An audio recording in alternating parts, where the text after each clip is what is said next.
संसार की रचना। शुरुआत में परमेश्वर ने आकाश और पृथ्वी को बनाया। उस समय पृथ्वी बिना किसी आकार के और खाली पड़ी थी और गहरे जल के ऊपर परमेश्वर का आत्मा मंडराता था। तब परमेश्वर ने कहा, उजियाला हो, और उजियाला हो गया। परमेश्वर ने उजियाले को देखा और कहा कि अच्छा है। फिर परमेश्वर ने उजियाले को अंधियारे से अलग किया और परमेश्वर ने उजियाले को दिन और अंधियारे को रात कहा। तब शाम हुई, फिर सुबह हुई। इस तरह पहला दिन हो गया। फिर परमेश्वर ने कहा कि जल के बीच एक ऐसा अंतर हो कि जल दो भागों में बंट जाए। और परमेश्वर ने तब जल के दो अंतर कर दिए। फिर उसने नीचे के जल और ऊपर के जल को अलग किया और तब ये वैसा ही हो गया। और फिर परमेश्वर ने इस अंतर को आकाश कहा। फिर शाम हुई, फिर सुबह हुई और इस तरह दूसरा दिन हो गया। फिर परमेश्वर ने कहा कि आकाश के नीचे का जल एक जगह में इकट्ठा हो जाए और सूखी भूमि दिखाई दे। और तब ये वैसा ही हो गया। और फिर परमेश्वर ने सूखी भूमि को पृथ्वी कहा और जो जल इकट्ठा हुआ था उसे समुद्र कहा। तब परमेश्वर ने इसे देखा और कहा कि अच्छा है। फिर परमेश्वर ने कहा कि पृथ्वी से हरी घास और बीज वाले छोटे छोटे पेड़ और फलदायी वृक्ष जिनके बीज उन्हीं में हैं, एक एक जाति के अनुसार पृथ्वी पर उगे। और तब ये वैसा ही हो गया। और फिर पृथ्वी से हरी घास, छोटे छोटे पेड़ जिनमें अपनी अपनी जाति के अनुसार ही बीज होता है, और फलदायी वृक्ष जिनका बीज एक एक जाति के अनुसार उसी में होता है, वो सब पृथ्वी पर उगे। तब परमेश्वर ने इन सब को देखा और कहा कि अच्छा है। और इस तरह शाम हुई, फिर सुबह हुई और तीसरा दिन हो गया।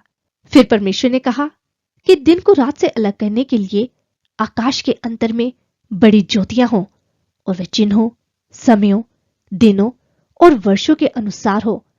और ये ज्योतियां आकाश के अंतर में पृथ्वी को प्रकाश देने वाली ठहरे। और तब ये ठीक वैसा ही हो गया।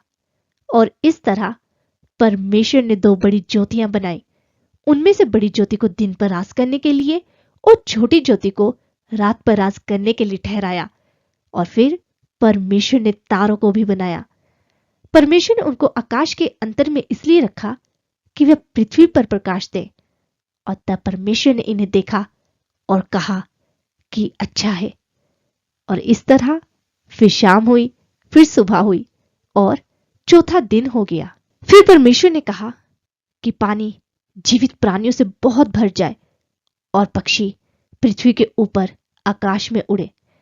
इसलिए परमेश्वर ने जाति जाति के बड़े बड़े जल जंतुओं की और उन सभी जीवित प्राणियों की भी रचना की जो चलते फिरते हैं, जिनसे जल बहुत ही भर गया, और एक एक जाति के उड़ने वाले पक्षियों की भी।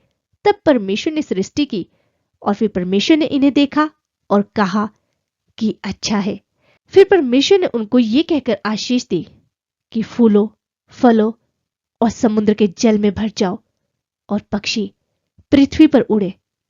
और फिर शाम हुई, फिर सुबह हुई। इस तरह पांचवा दिन हो गया। फिर परमेश्वर ने कहा कि पृथ्वी की एक एक जाति के जीवित प्राणी, यानी घरेलू पशु और रेंगने वाले जंतु और पृथ्वी के वन पशु जाति जाति के अनुसार पैदा हो। और तब ये ठीक वैसा ही हो गया। इस तरह परमेश्वर ने पृथ्वी के जाति जाति के वन पशुओं को और जाति जाति के घरेलू पशुओं को और जाति जाति के भूमि पर सब रेंगने वाले जंतुओं को बनाया। और तब परमेश्वर ने इन्हें देखा और कहा कि अच्छा है। फिर परमेश्वर ने कहा, हम मनुष्य को अपने स्वरूप के अनुसार अपनी समानता में बनाए, और वे समुद्र की मछलियों और आकाश के पक्षियों, घरेलू पशुओं और सारी पृथ्वी पर और सब रेंगने वाले जंतुओं पर जो पृथ्वी पर रेंगते हैं, उन सभी पर अधिकार रखे।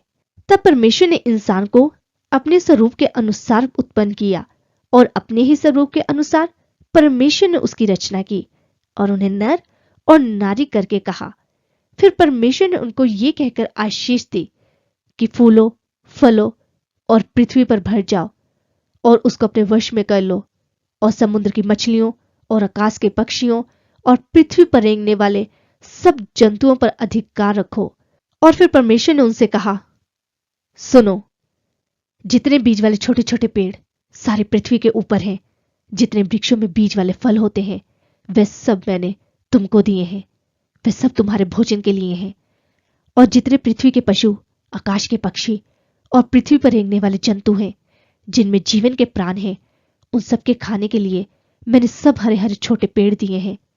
और तब ये वैसा ही हो गया।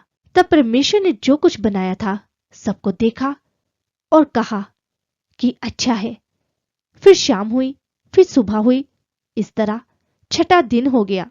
और इस तरह जब आकाश और पृथ्वी और सारी सेना का बनाना समाप्त हो गया और परमेश्वर ने वह काम जिसको वह करता था तब 7वें दिन समाप्त किया और उसने किए हुए सारे काम से 7वें दिन विश्राम किया। और परमेश्वर ने तब 7वें दिन को आशीष दी और उसे पवित्र ठहराया, क्योंकि उसने अपनी सारी सृष्टि की रचना के सारे काम से विश्राम किया।